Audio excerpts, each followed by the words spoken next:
பொது விநியோக முறையில் நடைபெறும் முறைகேடுகளை தடுக்க ரேஷன் கடைகளில் விற்பனையை கண்காணிக்கும் பாயிண்ட் ஆஃப் சேல் எனும் புதிய முறையை தமிழக அரசு அறிமுகப்படுத்தியுள்ளது. இதற்கு பொதுமக்களிடையே வரவேற்பு உள்ளதா? இதன் மூலம் முறைகேட்டை தடுக்க முடியுமா என்பது குறித்து இப்போது பார்க்கலாம். ரேஷன் பொருள் விநியோகத்தில் பல்வேறு முறைகேடுகள் நடைபெற்று வருவதாக நீண்ட காலமாகவே புகார் இருந்து வருகிறது. இதனால் தமிழக அரசு ஆண்டுதோறும் பல்லாயிரக்கணக்கான கோடி ரூபாய் இழப்பை சந்தித்து வருகிறது. இதனை தடுக்கும் வகையில் ரேஷன் கடைகளில் பாயிண்ட் ஆஃப் சேல் என்ற முறையை தமிழக அரசு அறிமுகம் செய்துள்ளது. இதன் மூலம் வாடிக்கையாளர்களின் ஆதார் எண், தொலைபேசி எண் ஆகியவை GPS தொழில்நுட்பத்தில் உருவாக்கப்பட்டுள்ள பாயிண்ட் ஆஃப் சேல் கருவியில் பதிவேற்றம் செய்யப்படுகிறது.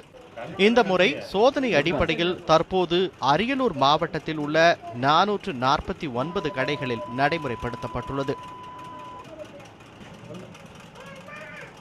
முதலில் ரேஷன் குடோனிலிருந்து பொருட்கள் எடுத்துச் செல்லப்படும் பொழுதே சரக்கு பற்றிய விவரம் குறிக்கப்பட்டு ரேஷன் கடைகளுக்கு அனுப்பப்படுகிறது. பின்னர் கடைகளில் பொதுமக்கள் என்ன பொருள் வாங்குகிறார்கள், வாங்காத பொருட்களின் இருப்பு விவரம் ஆகியவை அவர்களின் செல்போன் எண்ணிற்கு குறுஞ்செய்தியாக அனுப்பப்படுகிறது. குறிப்பிட்ட ரேஷன் கடைகளின் இருப்பு விவரமும் அவர்களின் உயரதிகாரிகளுக்கு குறுஞ்செய்தியாக அனுப்பப்படுகிறது. இதனால் இந்த முறை பொதுமக்கள் பலர் மத்தியில் வரவேற்பை பெற்றுள்ளது. என்னென்ன பொருள் எங்களுக்கு என்னென்ன இருக்குன்னு சொல்லிட்டு அது உள்ள அமௌண்ட்டு எல்லாம் எங்களுக்கு SMS வர்றதுனால எங்களுக்கு ரொம்ப பிடிச்சிருக்கு.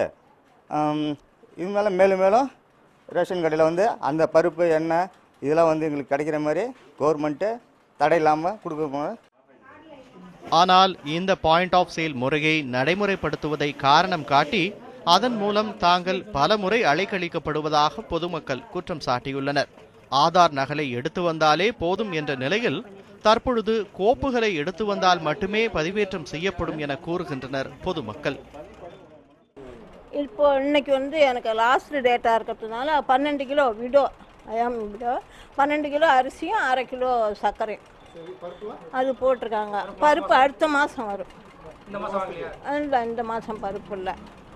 1 அவுட் ரேஷன் வர்றது இல்லையா, 1 அவுட் 1 மாதம்தான் கொடுப்பாங்க. அது கட்டுப்படியாகும். பருப்பு எண்ணெயும்.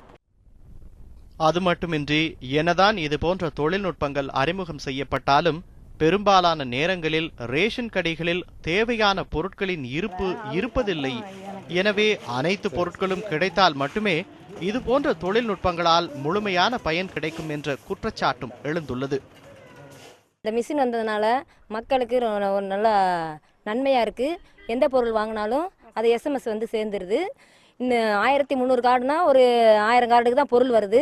மற்றது பற்றாக்குறையாக இருக்குது. அதனால் 1 மாதம் விட்டு 1 மாதம் தராங்க. பருப்பு, எண்ணெய், உளுத்தம்பருப்பு இதை 4 விதமாக மாற்றி 1 மாதம் விட்டு 1 மாதம் தான் தராங்க. எல்லா கார்டுக்கும் முழுமையாக சேர்ந்துச்சுன்னா எந்த பிரச்சனையும் இல்லாமல் ரேஷன் கடை கரெக்டாக ஓடிக்கொண்டு இருக்கும்.